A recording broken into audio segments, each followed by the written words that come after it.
You ask Tiger to solve. This deals with linear equations with one unknown. The final result is u equals 46. Let's solve it step by step. Swap sides. Group all constants on the right side of the equation. Subtract 12 from both sides.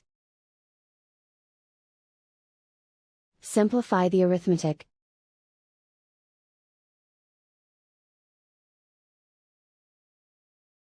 Isolate the u. Multiply both sides by 2. Group like terms. Multiply the coefficients.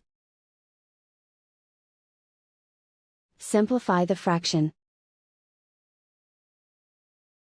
Simplify the arithmetic.